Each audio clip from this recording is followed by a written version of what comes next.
Bonjour à toutes et à tous. Bienvenue dans ce Smart Impact. Ici, on parle RSE et transition écologique. Voici le sommaire. Notre invité aujourd'hui, c'est Romain Canler, le directeur général de l'agence du don en nature. Un grand défi, les invendus non alimentaires ont une valeur de plus de 4 milliards d'euros par an. La journée mondiale du climat, c'était hier. C'est l'occasion de présenter des solutions pour réduire l'empreinte carbone des entreprises et améliorer leur résistance aux chocs liés au dérèglement climatique. Et puis, dans Smart Ideas, vous verrez, la start-up du jour s'appelle Vesto. Voilà pour les titres, c'est Smart Impact et c'est tout de suite.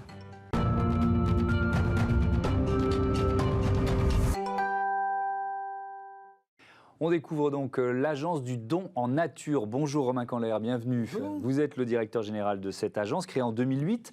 C'est quoi votre mission? C'est quoi la mission de l'agence? Alors, l'agence du don en nature, c'est effectivement une association reconnue d'intérêt général, créée, comme vous l'avez dit, en 2008, dont l'objet est très simple finalement. Nous collectons des produits non alimentaires, le plus souvent invendus, pour les redistribuer à des associations de lutte contre la précarité et l'exclusion. Ouais. Donc vous faites le lien entre les entreprises et les associations, en fait, qui n'étaient pas forcément connectées, c'est ça? Absolument, absolument. C'est vrai que l'agence du don en nature a vraiment ce rôle d'interface entre monde de l'entreprise et monde de l'association de manière générale. Ça veut dire combien, si on regarde du côté des entreprises, c'est combien d'entreprises partenaires, de quel secteur? Est-ce que tous les secteurs sont un peu concernés? Alors, nous collectons des produits dits de première nécessité, mais au sens large du terme. Produits d'entretien, produits d'hygiène, fournitures scolaires, vêtements, équipements de la maison de plus en plus. Ouais. Nous collectons ces produits auprès de 150 à 200 entreprises chaque année environ. Ça va représenter à peu près 10 millions d'unités de produits. Donc on collecte ces produits et on va les redistribuer ensuite à 1300 associations de lutte contre l'exclusion et la précarité de tout type, aussi bien des associations appartenant à de grands réseaux type Secours Populaire, Secours Catholique, que des associations indépendantes à rayonnement plus local ou régional. Oui, donc ça veut dire qu'il y a des associations un peu partout dans le pays qui sont concernées. C'est un maillage assez fin, en fait, que vous recherchez? C'est ça. Le but du jeu, c'est effectivement de toucher les personnes en situation de précarité matérielle. Malheureusement, elles sont nombreuses dans notre pays, on le sait. Et donc, le but du jeu, c'est effectivement de mailler l'ensemble du territoire. On est présent sur l'ensemble de la France métropolitaine. J'espère demain dans les territoires ultramarins. Et l'idée, c'est de couvrir ces associations avec l'aide de nos bénévoles. On a une cinquantaine de bénévoles très engagés qui font le lien entre les équipes de l'Agence du don en nature et ces associations. Cette précarité matérielle dont vous parlez, vous l'avez vu croître avec la crise Covid, malheureusement, oui. Oui. Le constat, vous le faites aussi. Bien évidemment, comme de nombreux acteurs associatifs ou publics, on constate l'accroissement, le développement, malheureusement, de cette précarité. Alors, ce qu'il faut avoir en tête, c'est que ce phénomène de précarité matérielle, il a tendance à croître depuis un certain nombre d'années. En gros, depuis une vingtaine d'années, on voit que la proportion de population française en situation de précarité matérielle, c'est-à-dire en difficulté d'accès à certains biens de première nécessité, a tendance à croître. Alors, pas de manière exponentielle, mais elle croît régulièrement.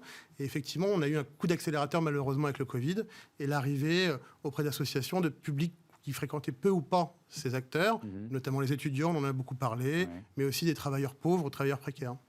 Alors, il y a deux études qui éclairent l'évolution des dons de produits non alimentaires et puis aussi comment la loi AGEC change et va changer la donne. Une étude de l'ADEME sur la valeur des invendus, j'en parlais en titre, valeur des invendus. En 2019, c'est 4,3 milliards d'euros. Et 21% seulement de ces invendus sont donnés. 4,3 milliards d'euros, c'est 3% d'invendus, c'est ça, pour le secteur non alimentaire? C'est ça, c'est environ 3% effectivement d'invendus. Oui. Est-ce que c'est en hausse ou en baisse, ça? Alors c'est plutôt en baisse. D'accord. Que la précédente étude de l'ADEME, qui remonte aux années 2012-2013, identifie à peu près 4,3% de valeur globale de produits invendus. Donc on est passé à 3%, comme vous le rappelez. Donc il y a plutôt une tendance positive, qui est liée à la fois à une prise de conscience des entreprises, à une pression aussi médiatique et populaire sur le fait que détruire les invendus, c'est quand même relativement mal vu aujourd'hui. Et effectivement, la loi anti-gaspillage économie circulaire que vous mentionnez vient quelque part accélérer cette tendance. Oui, alors qu'est-ce qui va changer au 1er janvier, justement? Alors concrètement, ce qui change à partir du 1er janvier et ce qui va progressivement se déployer dans un grand nombre de secteurs économiques, c'est le fait que la destruction d'invendus est désormais strictement prohibée, d'une part, et d'autre part, le don à des associations telles que les nôtres devient la voie privilégiée pour entre guillemets, débarrasser de ces invendus. Parce que qu'est-ce qu'ils deviennent aujourd'hui? Ils sont incinérés, ils sont, enfin, tous ceux qui sont pas distribués, quoi. Vous voyez ce que je veux dire? Oui, bien sûr. Comme vous le rappelez, donc il y en a déjà 20% qui partent en don, ce qui est déjà quand même significatif. On en a une grande partie aujourd'hui qui sont recyclés. Et malheureusement, on a encore une partie significative, alors c'est très variable selon les secteurs, qui est détruite. Ouais, alors les secteurs qui doivent progresser, vous diriez quoi? Alors, je ne vais pas faire le procès de certains secteurs. Non, on parle de trajectoire. Globalement, Trajectoire de progrès, on va dire ça comme ça. Ce qui est identifié notamment dans l'étude de l'ADEME, c'est que les produits culturels, par exemple, les livres, sont des produits qui sont bien souvent recyclés, voire détruits. Alors, plus souvent recyclés, heureusement. Et c'est vrai que c'est difficile de donner un livre. A priori, s'il n'a pas marché pour une certaine raison, il n'y a pas de raison de le donner à des gens. Les produits culturels aussi sont des produits qui sont parfois rapidement frappés d'obsolescence marketing. C'est-à-dire qu'ils se périment, entre guillemets, vite en fonction de la saisonnalité, en fonction des modes, des tendances. Donc là, c'est un exemple assez concret. Le vêtement aussi, la mode. Alors bien sûr, on a aussi ce phénomène... Pour des raisons un peu similaires, d'ailleurs. Absolument, de saisonnalité, d'obsolescence marketing. On a également le même phénomène, avec peut-être un bémol, c'est que les chaînes de recyclage et de récupération du vêtement sont déjà bien rodées, et depuis un certain nombre d'années. Comment l'ADEME, qui a étudié donc, ces invendus non alimentaires, je le rappelle, l'ADEME a imaginé des scénarios pour l'avenir. Qu'est-ce qu'elle prévoit? Est-ce qu'elle prévoit, par exemple, une croissance du don? Comment elle se projette? Alors, effectivement, l'ADEME a identifié plusieurs scénarios. Parmi eux, l'un identifie un accroissement notable du don. On passerait en gros d'une proportion de 21% à 35-40%. Ça s'accompagnerait d'un déploiement de la loi extrêmement efficace, c'est-à-dire d'une prise de conscience des entreprises, d'un respect scrupuleux des dispositions réglementaires. Donc ça, c'est vraiment le scénario qui serait pour nous le plus favorable, bien entendu. Alors pour nous et puis pour l'ensemble du tissu associatif de manière générale. Ce n'est que malheureusement l'un des scénarios. On peut aussi avoir d'autres options, d'autres hypothèses. A priori, ce qui semble certain, c'est que la quantité d'invendus va continuer à baisser, puisque l'objectif premier de la loi anti-gaspillage économie circulaire, c'est quand même d'amener les entreprises à réduire le pourcentage d'invendus. Donc on peut, a priori, raisonnablement penser que cette proportion d'invendus va décroître. Qu'est-ce qu'il adviendra de ces invendus? On l'espère, le don. En tout cas, c'est la loi AGEC qui pousse et qui incite en ce sens. Mais effectivement, l'ADEME identifie d'autres solutions, des recours plus massifs au déstockage ou au soldeur, par exemple. Toutes les options sont sur la table aujourd'hui. Quel frein vous rencontrez quand vous allez en direction des entreprises? Alors là, il y a ce levier réglementaire d'une certaine façon qui vous sert, mais c'est quoi? Qu'est-ce qu'on vous dit? C'est compliqué? C'est pas ma priorité? Oui, alors le premier frein, vous l'avez cité déjà, c'est effectivement le caractère complexe ou présumé complexe de l'acte de donner. Ce qui a relativisé, une fois que les entreprises savent le faire, finalement, c'est quelque chose de relativement simple. Mais en effet, le premier préjugé, peut-être, c'est celui-ci, celui de la complexité. Ensuite, on se heurte souvent à un second préjugé, qui est celui de la dégradation de l'image de marque. Parce qu'on va donner ces produits, finalement, quelque part, on va faire décroître le capital immatériel de sa marque, etc. Là aussi, c'est quand même plutôt un préjugé, puisque ces produits sont donnés à des populations qui, de toute façon, auraient peu ou pas accès finalement à ces produits d'une part, puis d'autre part, quelque part, on insiste sur le caractère de première nécessité des produits. Et vendre un produit de première nécessité, c'est quand même assez valorisant pour une entreprise. Bien sûr. Alors je disais, deux études, il y a celle de l'ADEME et puis il y a aussi cette étude de l'IFOP pour l'Agence du Don Nature et la Fondation Jean Jaurès, avec ce ressenti des personnes en situation de précarité et l'importance de l'accès aux produits neufs. Pour eux, il s'agit d'avoir une consommation comme les autres, et on voit que le chiffre augmente, plus 10% par rapport à la moyenne nationale, et de consommer de manière digne, plus 10% également. Ça semble une évidence, mais je trouve que c'est quand même très important de rappeler cette donnée. Oui, absolument, absolument. En fait, c'est simplement constater de manière assez évidente que dans une société de consommation telle que celle qu'on connaît aujourd'hui en France au début du XXIe siècle, le fait d'avoir accès à certains produits, le fait de consommer a une fonction intégratrice dans la société. C'est-à-dire que c'est quelque part, alors on pourrait le regretter éventuellement, mais en tout cas, le fait d'avoir accès à certains produits, c'est ce qui crée aussi du lien social, ce qui est facteur d'intégration dans la société. Les filières, elles existent, ou vous êtes un peu aussi obligé parfois de d'inciter à leur développement ou à leur création? Les filières du don, aujourd'hui, elles existent dans certains domaines. C'est-à-dire qu'on a certains secteurs d'activité, je pense notamment à la cosmétique, par exemple, qui, de manière assez ancienne, a l'habitude de donner. Donc on a des entreprises qui sont plutôt assez structurées sur ce sujet. On a des organisations professionnelles qui sont assez incitatives aussi et qui expliquent à leurs adhérents comment procéder. Certains secteurs, malheureusement, sont moins mûrs parce que le tissu d'entreprise est différent. C'est peut-être plus de PME, PMI, par exemple. Le grand groupe est forcément mieux préparé sur ce type de sujet. Et puis, on a beaucoup insisté sur le S de sociétal dans notre RSE, mais il y a aussi un aspect environnemental dans ce que vous faites, parce que l'urgence sociale et environnementale, elle se concilie finalement dans votre démarche. Absolument. Alors ça, c'est vrai que c'est la genèse de l'Agence de la Nature, son ADN en quelque sorte. Et c'est vrai que et c'est ce qui est intéressant dans la loi anti-gaspillage économie circulaire, c'est qu'on a un levier qui agit d'abord sur l'impératif environnemental, c'est-à-dire sur cette urgence environnementale, mais pour ce faire, qui lie cette urgence environnementale et cet impératif social. Et donc, effectivement, c'est quand même porteur d'espoir pour l'avenir.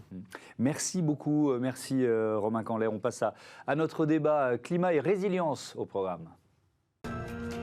Retrouvez le débat de Smart Impact avec Veolia.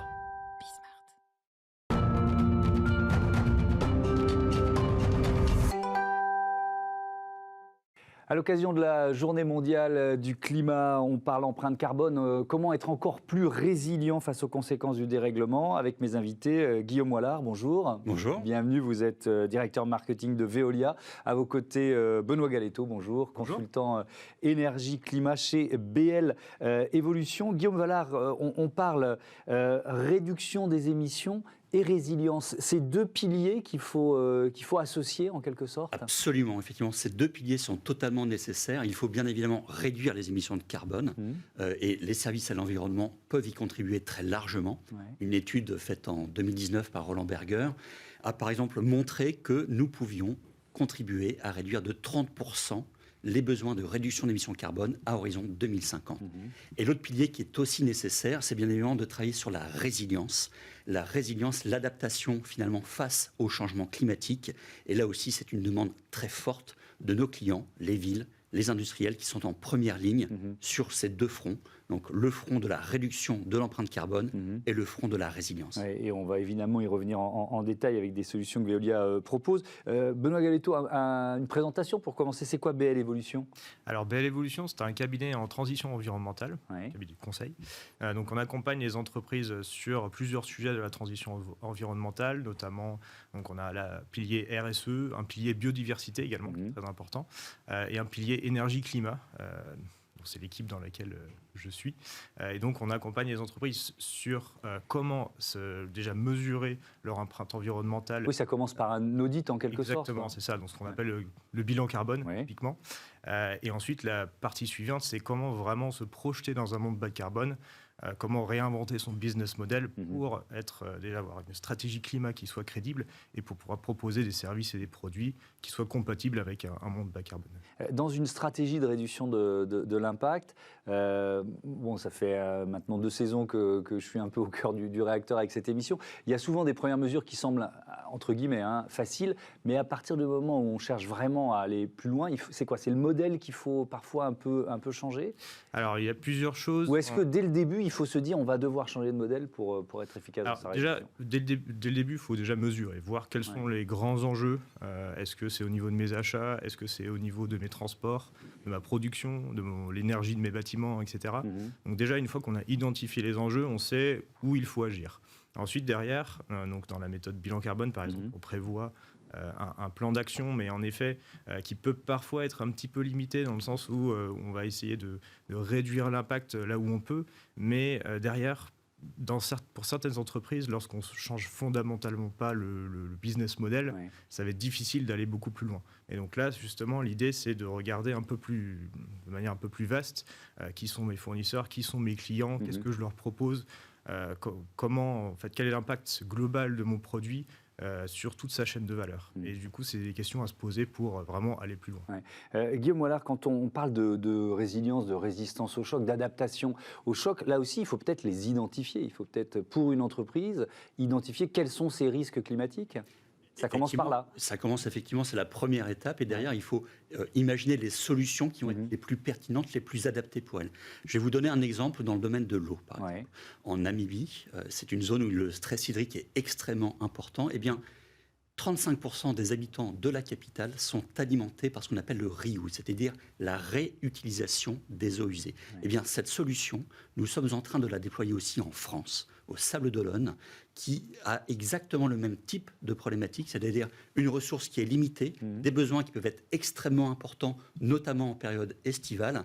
Et donc, c'est le type de solution que nous mettons en œuvre pour nos clients. Ouais, et ça passe par quels outils technologiques? C'est intéressant de voir qu'une solution qu'on a mise au point et validée en Afrique est utilisée en France. Alors là, en l'occurrence, on a des outils de ultrafiltration, d'osmose inverse, bien qui permettent de garantir finalement une qualité de l'eau qui soit totalement adaptée finalement par rapport aux normes et à l'attente des différents utilisateurs. Sur cette vulnérabilité au risque, j'y arrive, mais bon, c'est comme ça. J'ai le droit aussi de savonner de temps en temps. Quand vous arrivez sur une entreprise, est-ce que ça fait partie aussi de ce bilan que vous faites? Alors, il y a le bilan carbone. Est-ce qu'il y a le bilan risque, d'une certaine façon? Alors, ce sont de nouveaux sujets qui se développent actuellement, vers lesquels on tend forcément, parce qu'une entreprise... C'est une demande des entreprises aussi, de plus en plus? Ça peut l'être, oui. Certaines entreprises sont intéressées pour avoir vraiment... leur vulnérabilité et est-ce qu'elles sont résilientes face aux différentes conséquences du changement climatique. Et donc, un des avantages aussi du bilan carbone, ça permet aussi de mesurer ou d'évaluer plus précisément sa dépendance aux ressources fossiles. Et donc ça fait partie aussi des risques qui sont intéressants à prendre en compte, parce qu'on va savoir exactement combien dépend du pétrole, du gaz, etc., ou d'autres facteurs qui ont des externalités négatives au niveau du climat. Et donc, on a forcément des enjeux de réglementation, des enjeux aussi, on va dire, de conscience citoyenne face au climat pour essayer de les réduire, mais aussi on a des conséquences négatives du changement climatique qui peuvent impacter. Et donc, le fait de regarder de comprendre déjà qu'est-ce que le changement climatique, quelles sont les conséquences, ça va déjà permettre à comprendre un petit peu comment je pourrais adapter mon entreprise et mon activité dans l'avenir pour y faire face. Ouais. Il y a beaucoup de patrons ou de cadres de PME qui nous regardent. Vous vous adressez l'un et l'autre à des entreprises de taille très différente, Guillaume Voilà. Alors, on peut accompagner à la fois des entreprises de grande taille et aussi des entreprises de petite taille. Jacques, ce qui est intéressant, c'est qu'une partie des solutions, en fait, sont réplicables. Donc, c'est pour ça que nous avons, en fait, regroupé l'ensemble des solutions que nous pouvons proposer à nos clients dans le cadre d'une offre que nous avons appelée Green Pass zéro carbone, et donc qui permet d'identifier les solutions qui vont être le plus adaptées à tel secteur d'activité ou bien aux problématiques de telle ou telle entreprise.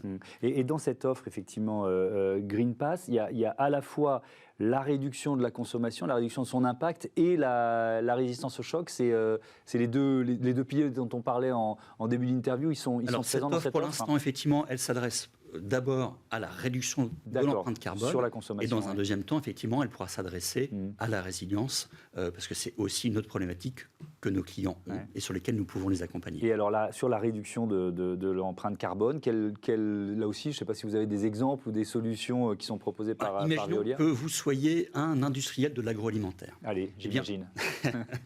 Eh bien, la principale source finalement d'émissions carbone ne va pas être votre process. La principale source va être liée en fait à l'emballage de vos produits et notamment à la fin de vie de l'emballage de vos produits. Et du coup, là, nous avons différents types de solutions. Nous pouvons vous accompagner par exemple pour éco-concevoir votre produit, c'est-à-dire réduire les quantités d'emballage à la source, mais aussi choisir les bonnes fractions, les bonnes typologies de produits pour votre emballage, pour le rendre plus facilement recyclable. Pour vous donner un exemple, nous pouvons aussi transformer finalement l'utilisation d'un plastique d'origine fossile pour le remplacer par un plastique d'origine recyclée.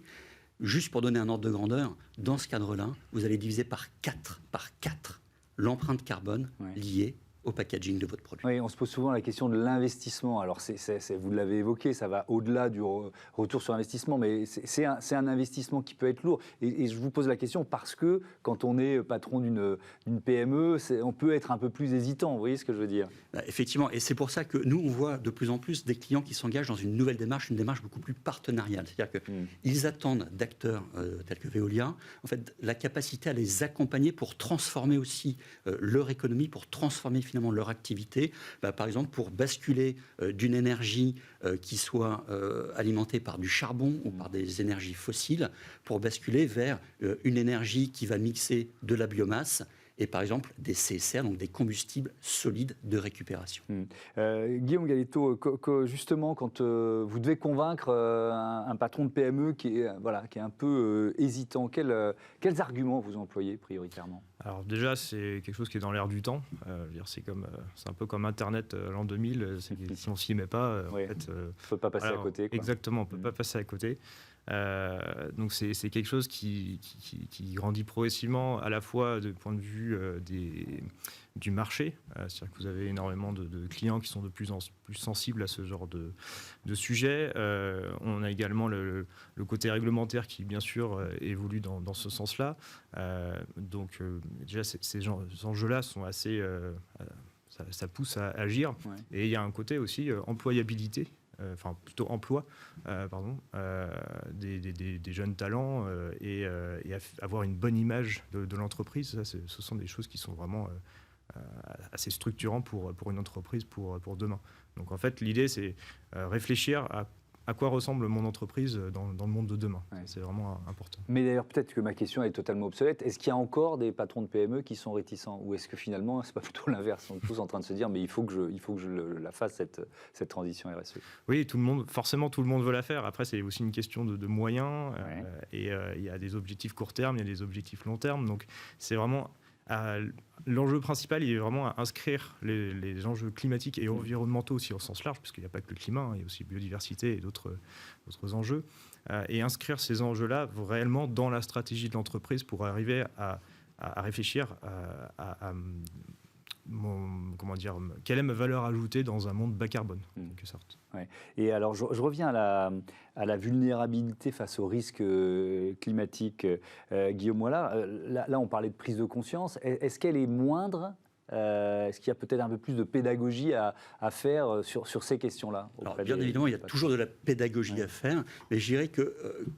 un certain nombre d'industries, un certain nombre de villes sont confrontées à ces difficultés. On a travaillé par exemple pour la Nouvelle-Orléans. Oui. La Nouvelle-Orléans, des ouragans Katrina, qui ont eu un impact phénoménal. Eh bien, nous avons travaillé pour développer des solutions de résilience, pour rendre par exemple leur système de gestion de l'eau résilient face à des ouragans du type de Katrina. Et donc ça supposait quoi en termes d'infrastructures là aussi? Alors, ça supposait en fait de repenser finalement les infrastructures, de développer un certain nombre de solutions, par exemple pour éloigner un certain nombre d'armoires électriques, des niveaux d'eau qui pourraient être importants en période d'ouragan ou de surélévation de l'eau. Ça passe aussi par avoir des systèmes de secours. Et par exemple, notre exemple toujours aux États-Unis, en Californie, nous avons une station d'épuration qui est autonome en matière d'électricité. C'est-à-dire que nous avons développé des solutions avec du biogaz, nous avons développé des solutions avec du photovoltaïque, ce qui fait que le jour où le réseau électrique tombe en Californie, eh bien, la station d'épuration peut continuer à fonctionner et assurer son service. Merci beaucoup, merci à tous les deux d'être venus présenter ces solutions. C'était très concret autour du climat et de la résilience face aux risques climatiques. On passe à Smart Ideas, zoom sur le secteur de la restauration tout de suite. Smart Ideas avec BNP Paribas. Découvrez des entreprises à impact positif.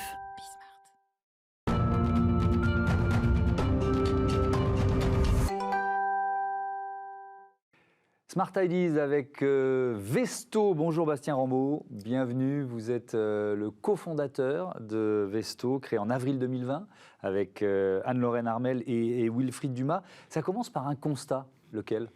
Alors bonjour, merci beaucoup de me recevoir. En effet, Vesto, c'est parti du constat que d'un côté, dans le monde des biens des particuliers, on avait une structuration de la filière de la seconde main avec des entreprises comme Back Market, comme Murphy, qui nous proposent du matériel reconditionné de grande qualité. Et donc, nous, dans nos vies de consommateurs qui passions sur de la seconde main, d'un côté, et de l'autre côté, dans le monde des professionnels, et en particulier dans le monde du matériel à destination des artisans, encore un accès très très limité à cette seconde main. Et en particulier une seconde main qui est non intermédiaire, qui se fait, disons-le, via le Bon Coin, sur du matériel d'occasion. Et donc nous, on a comparé d'un côté une seconde main très très organisée, et de l'autre côté, un marché dans lequel on continuait à jeter du matériel sur les trottoirs, ou alors à n'avoir qu'un recours très très limité à la seconde main, via des plateformes de mise en relation. Donc vous créez Vesto en vous disant on va inventer une filière en quelque sorte. C'était le défi était à cette hauteur-là. Alors on va répliquer une filière. Oui. On va prendre ce qui existe quelque part et l'amener quelque part où ça n'existe pas encore. Ouais. Quels freins vous avez rencontrés? Alors, il y en a eu énormément, en particulier le fait de se lancer dans un métier industriel. Lorsqu'on est jeune, on a lancé l'entreprise, on avait 24 ans, et dans un métier industriel qui n'était pas le nôtre à l'origine. On a des parcours, mes 2 associés sont ingénieurs, mais on ne vient pas du monde de l'industrie. Et pourtant, c'est dans ce monde-là qu'on évolue aujourd'hui. Donc, vous faites de la pédagogie, j'imagine, aussi auprès des professionnels. Je parlais de la restauration. C'est votre secteur principal d'activité aujourd'hui ou il y en a d'autres? Aujourd'hui, c'est notre seul et unique secteur. D'accord. Donc, on fait du matériel reconditionné pour les restaurateurs. Et on a effectivement une énorme part de pédagogie, en particulier auprès des détenteurs de matériel, donc des restaurateurs ou des collectivités qui veulent se séparer d'une partie de leur parc de matériel pour qu'ils ne jettent plus ce matériel à la poubelle, mais qu'ils le mettent dans des filières de reconditionnement. Donc vous avez été créé en avril 2020, je le disais, c'est une jeune entreprise. Vous venez d'inaugurer votre centre de reconditionnement. Il est situé où et à quoi ça ressemble, quoi? Alors, il est situé à Romainville, dans le 93. C'est un atelier qui fait à peu près 1000 mètres carrés, dans lequel on va trouver d'un côté du stockage de machines usagées, qu'on est allé récupérer dans des restaurants ou des collectivités, et qui sont stockées chez nous en attendant de trouver une nouvelle cuisine ou prendre une deuxième vie, et une partie atelier, qui elle-même est divisée en 2. On fait du reconditionnement technique, donc on va réparer les machines à la fois dans leur fonctionnement général, et à la fois réparer les pièces détachées une par une, pour être sûr que la machine, elle délivre 100% de ce pourquoi elle a été conçue. Et d'un autre côté, une énorme partie de nettoyage pour que les machines, lorsqu'elles arrivent dans leur nouvelle cuisine, elles soient étincelantes de la même manière qu'une machine neuve. La notion de sécurité, elle est évidemment centrale. C'est vous qui prenez la responsabilité de livrer du matériel qui reste aussi sécure. Oui, tout à fait. Alors c'est nous, mais en suivant les recommandations qui sont données par les fabricants lors de la mise sur le marché des équipements.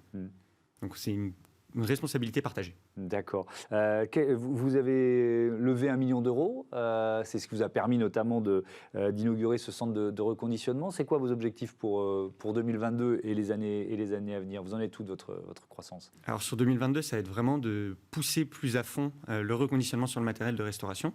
Donc il nous reste énormément de tests et de R&D à faire pour être capable de réparer le plus en profondeur possible certaines pièces détachées. Donc 2022, on pousse notre centre de reconditionnement de Romainville à fond. Et à partir de ce moment-là, notre ambition, c'est de répliquer une fois de plus nos savoir-faire dans d'autres secteurs. Donc on a déjà identifié des secteurs comme par exemple le froid commercial, qui ont la même problématique du matériel très technique qui aujourd'hui est jeté, et dans lesquels on pourrait répliquer des filières de reconditionnement françaises, locales, et le plus possible avec du travail. Aujourd'hui, nous, on lance le travail en insertion à Romainville. Et du coup, c'est quelque chose qu'on aimerait aussi répliquer dans d'autres filières. Merci beaucoup. Merci Bastien Rambaud. Bon vent à Vesto. Voilà, c'est la fin de cette émission. Merci à toutes et à tous de votre fidélité. Je vous donne rendez-vous demain sur Bismart, la chaîne des audacieuses et les audacieux. Salut.